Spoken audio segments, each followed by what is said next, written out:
You wouldn't believe how this all kicked off, with a plate of homemade brownies and a handshake that went sour real fast.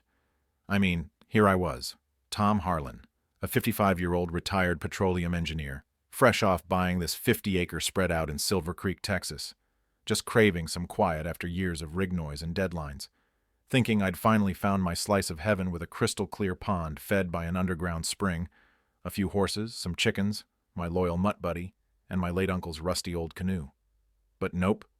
Turns out the folks in the fancy subdivision next door, Willow Ridge Estates, had been treating my pond like their personal playground for decades. And when I showed up as the new owner, well, that's when the real storm brewed. It started innocent enough. I baked those brownies, strolled over to the HOA office to introduce myself, be the good neighbor type. And there she was, Karen Whitaker, the HOA queen bee, all polished nails and that tight smile that screams, "I run the show." She barely glanced at the plate, just fixed me with this stare and said, "I trust you'll maintain the water line properly. It's been neglected since old Mr. Ellis passed." I nodded, easygoing as ever. "Sure thing, ma'am. It's my pond now, but I'm happy to share if folks ask nice. Maybe even teach the kids to skip rocks or paddle around." Her eyes narrowed like I'd suggested dynamite fishing. "This is community water, Tom. No solo adventures and certainly no cluttering it with your toys." I tilted my head, confused but calm. "With all due respect, the deed says otherwise. It's on my land, bought fair and square." She just huffed. "We'll see about that." And that was the spark. Her need to control everything, from mailbox colors to who breathed near her pond, clashing head-on with my simple want for peace.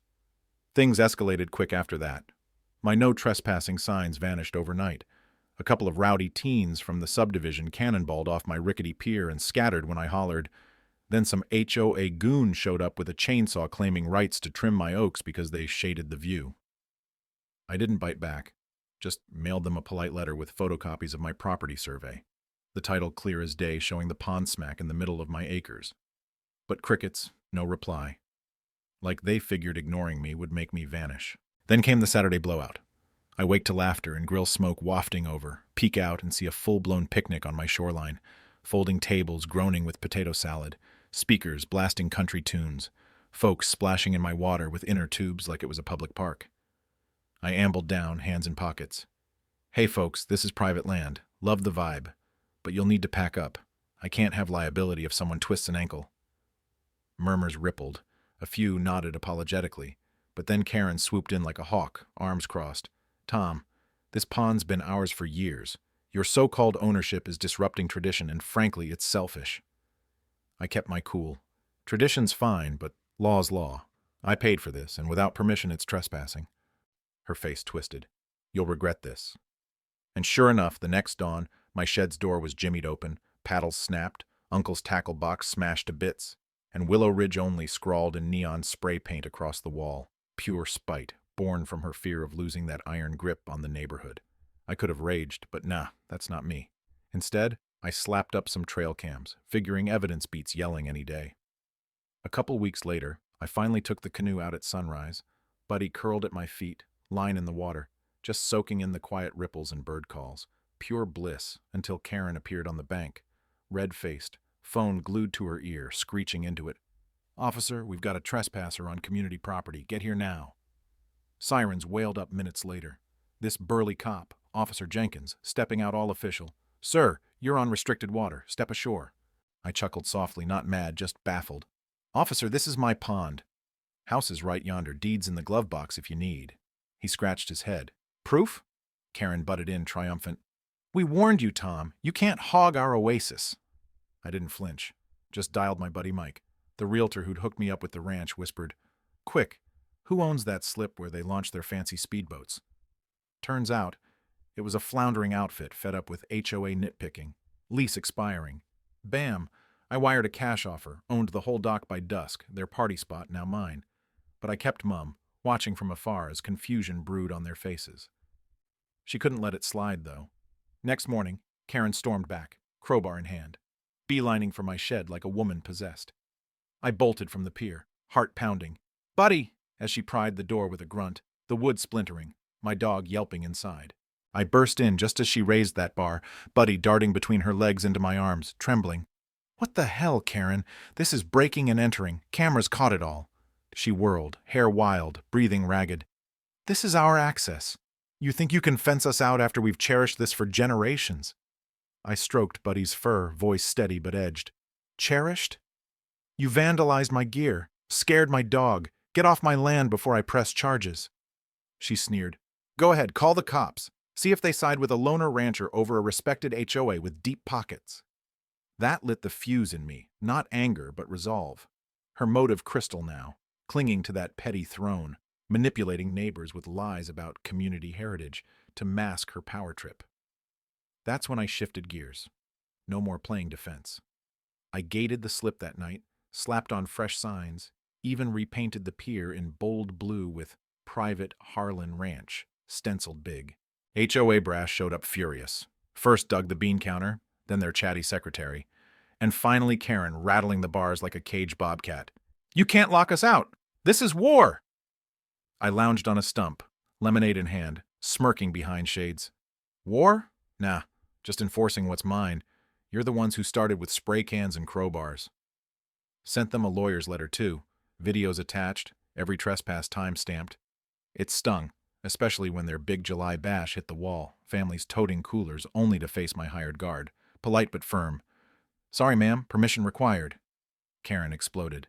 This is our event. Open up. But I broadcast from speakers across the water, calm as a summer breeze. Afternoon, Willow Ridge. This slips under new management. Check records if doubtful. Gasps turned to grumbles, folks peeling away, and soon my inbox flooded. Not hate, but apologies. Karen said you were the bully. We had no idea the pond was yours. Our kids missed swimming. Sorry for the mess.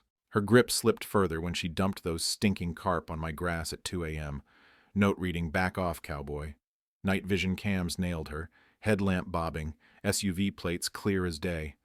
I felt pity then, seeing a woman unraveling because control was her everything, twisted by years of bossing folks around trash bins and lawn heights.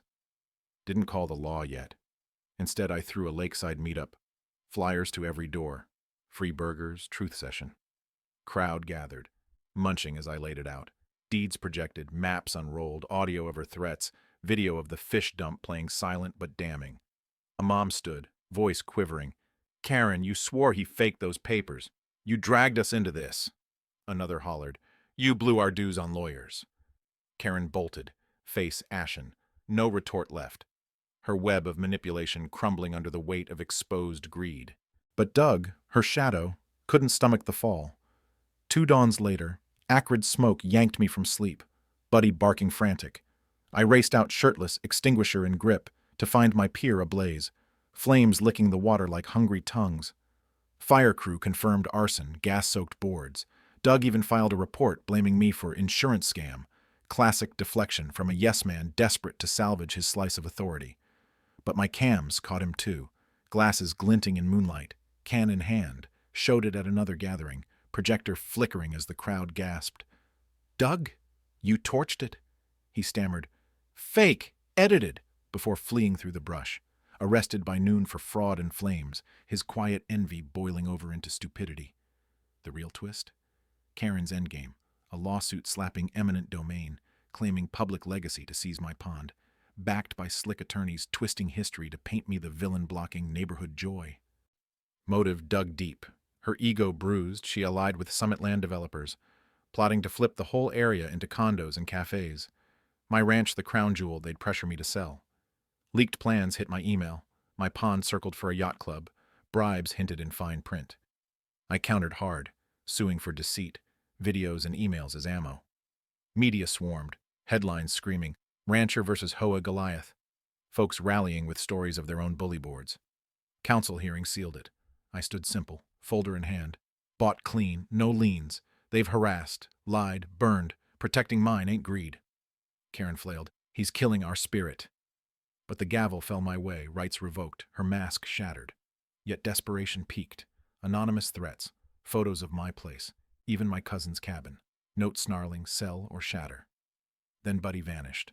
Leash spot bare. Ransom scribbled, yield or he's gone for good. Her and Summit's low blow, intimidation to crack me for millions. Heart shattered, I scoured till a tip led to a diner lot. Buddy tied hungry but wagging.